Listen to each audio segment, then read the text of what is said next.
For decades, Canadians have known how dangerous asbestos can be, that it can cause severe respiratory problems, even lung cancer. That's killed the market for Canadian asbestos here at home, but not so in India. There, Canadian asbestos is used with practically no safety regulations and without warnings that it can be deadly. So why is Canada the last developed nation to still sell such a dangerous substance? Melissa Fung has more on Canada's ugly secret.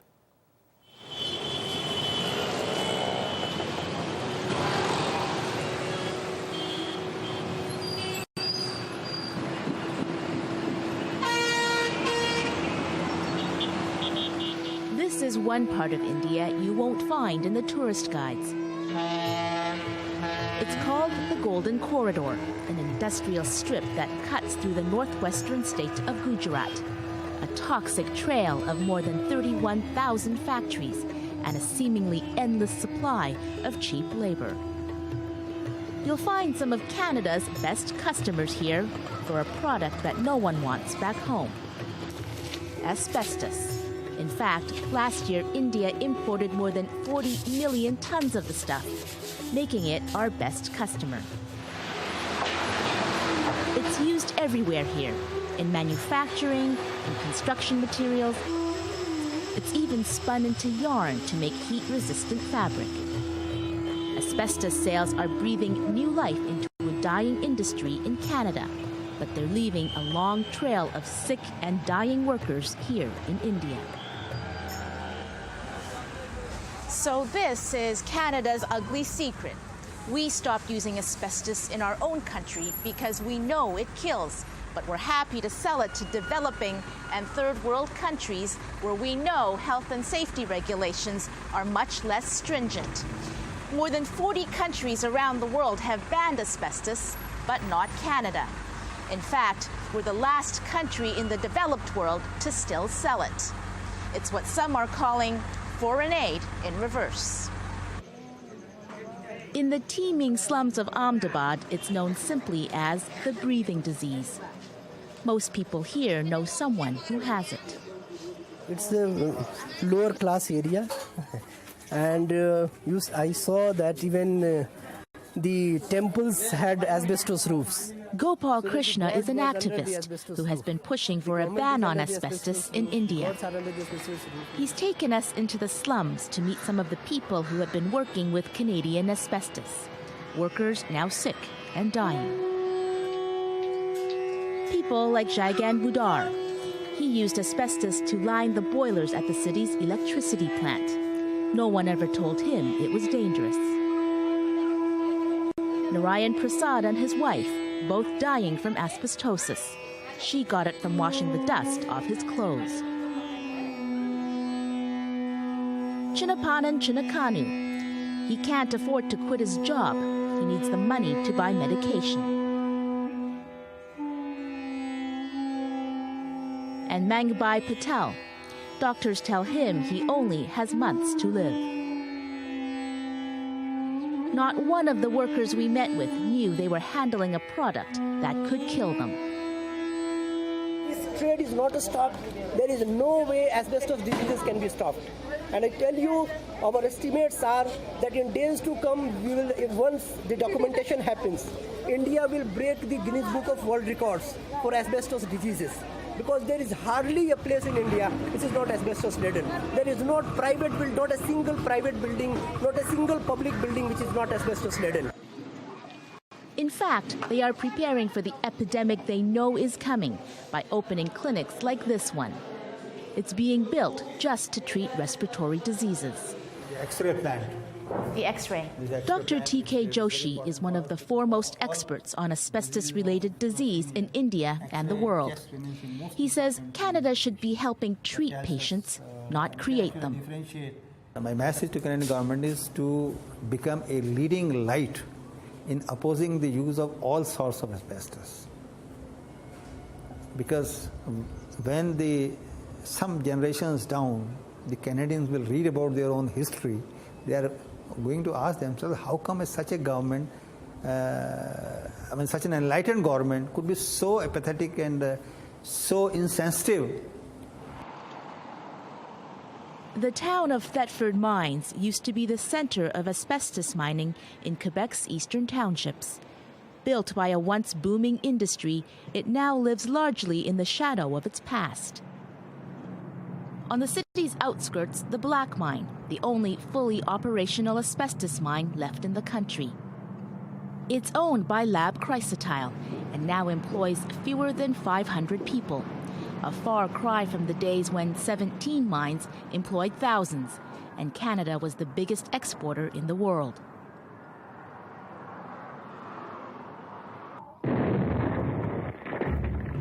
Back then, it was still considered a miracle mineral, an export we could be proud of. But by the 70s, what some had suspected all along was now common knowledge. The miracle mineral was actually one of the greatest industrial hazards ever known. The markets in the Western world dried up quickly as thousands of Canadians died of asbestosis and other related diseases. So the industry went looking for new customers in developing and third world countries. Every other developed country has given up on the habit. Why are we the last? Why are we at the back of the class? Amir Adaran is on the editorial board of the Canadian Medical Association Journal, and he's also the Canadian Research Chair in Global Developmental Policy at the University of Ottawa. The CMA Journal recently published an editorial he co-wrote, calling for Canada to ban the export of asbestos. In Canada, in the US, in Europe, in pretty well every developed country, we have gone to great lengths to not use it at all, or in only the very, very smallest quantities, because in advanced countries, it can't really be used safely. And then we think that in India it's going to be used safely? What nonsense. I cannot imagine how a developing country like India would be up to the job of using it safely when the United States, Canada, Europe are not. The industry owes its survival in part to the unflinching support it's received from the federal government. Over the years, both Liberal and Conservative governments have given it more than $20 million to teach the public that chrysotile, or white asbestos, is safe when it's used properly. So it's more than a little ironic that the federal government is also spending millions to remove chrysotile asbestos from the Parliament buildings. Not safe for politicians, but safe for the third world. Anybody who talks about controlled use in the third world is either a liar or a fool. It's the kind of hypocrisy that angers Barry Castleman. He's written extensively on the dangers of asbestos and has been lobbying for a ban on exporting it. Well, the Canadians have provided one vital thing for the global asbestos industry, and that is a propaganda machine and a respectability at the international level. It's a quasi-criminal industry. They know they're killing people. They know it's not safe. But they also know that there's money to be made as long as they can avoid the costs of prevention and compensation. The organization that receives those tax dollars is called the Chrysotile Institute, named after the only kind of asbestos that's still mined anywhere in the world. It's supposed to educate people and the media on safe ways to handle asbestos. But its president, Clement Godbout, seen here a few years ago in a Radio-Canada documentary, would not return our calls. If he had, here's what we might have asked him. What exactly does the Chrysotile Institute do with the tax dollars it receives? We know it likely used some of it to launch a lawsuit against asbestos victims in France after they dared criticize the industry for their disease. They only recently dropped that lawsuit. And then there are those pseudo-scientific symposiums they hold to spread the good news about chrysotile. Like this one they held in Indonesia in 2006. The asbestos industry's favorite researcher was there, but not a single scientist presenting peer-reviewed studies was invited or allowed to attend. The federal government was a prominent sponsor, holding a cocktail party for invitees. Canada's diplomats and Canada's embassies have been used to wine and dine potential customers for Canadian asbestos. Our diplomatic corps are selling asbestos with morals lower than a used car salesman. They essentially shill for the industry. And what their role is to expand the market so Canada can export more asbestos. They really are merchants of death. It's as simple as that. The industry and the Canadian government's position on selling asbestos to countries like India rests on one premise: that even though asbestos can cause cancer and other diseases, it is safe so long as proper safety precautions are taken. That's what brought us to India, to see if that's true. The power plant and the Ahmedabad cement factory are both big consumers of Canadian asbestos. And nobody called me back. I was in. Give us your number also. Neither would allow us in. The signs outside the Eagle India textile factory did not look good. Piles of loose asbestos, waiting for a breeze to carry it through the neighboring slums. But the owner invited us in to have a look. He wouldn't agree to do an interview. He's still waiting for his operating permit from the government. Proud to be a good customer, he pointed out the bags of Canadian asbestos piled high inside. And printed on those bags a warning in English and French to avoid creating dust and to wear proper respirators when handling the product. But the workers wore no protective clothing at all. Some had only a bandana tied over their noses. It was in their hair, their clothes, and most certainly their lungs. In conditions like this, under Canadian safety regulations, nothing less than a full respirator with a separate air supply would protect these workers from the poisons in the air. Grim? Yes. Unusual? No, says Gopal Krishna. Chrysotile asbestos, if it is safe, why is it not used in Canada?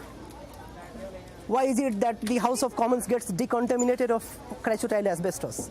Use it safely in Canada and then preach to the world that it can be safely used. This is height of hypocrisy, that you don't use it yourself and tell others to use it safely. That's the kind of thing that'll probably give you asbestosis 5 to 10 years from the onset of exposure. These countries, their infrastructure is being built out of something that's lethal. And these buildings they're putting up now are going to be around for 100 years. And every time somebody has to do renovations on these buildings, they're going to be creating dust that could cause death and disease to the people who do the work, to the people that live in the buildings and work in the buildings. The Ministry of Natural Resources is responsible for the industry. We tried a number of times to get an interview with the minister, Lisa Ray, but she said no. Then we tried Public Works Minister Christian Paradis, who's riding the remaining mines fall in. His press secretary stopped returning our calls. We thought we had an interview with the president of the last operating mine, Simon Duparet, but when we got to the mine's offices in Thetford, Quebec, he had changed his mind. So he's saying no. He doesn't want to be part of my story. No. There are those who say leave the industry alone and it will die a quiet death on its own, and that may be the government's strategy. After all, why risk losing votes in Quebec over something most Canadians don't know about? But then we found this, an ad from a Canadian mining company on an international trade website, looking for investors to help mine a 30 million ton deposit of very high quality asbestos fiber in the same region of Quebec close to Thetford. When we called, the president of the company said there was no interest and they are focusing their efforts on mining gold.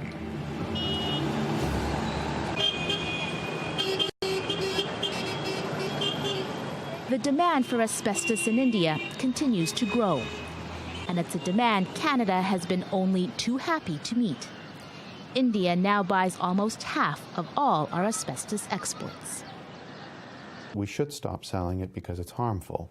There is a market for it in India, but we don't want necessarily as Canadians to have our country's name dragged through the mud because we're trying to make a buck any way that we can.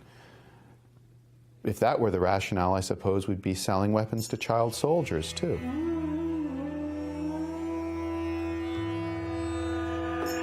But even if Canada stopped exporting asbestos today, it will likely be too late for these workers in the Eagle India textile factory.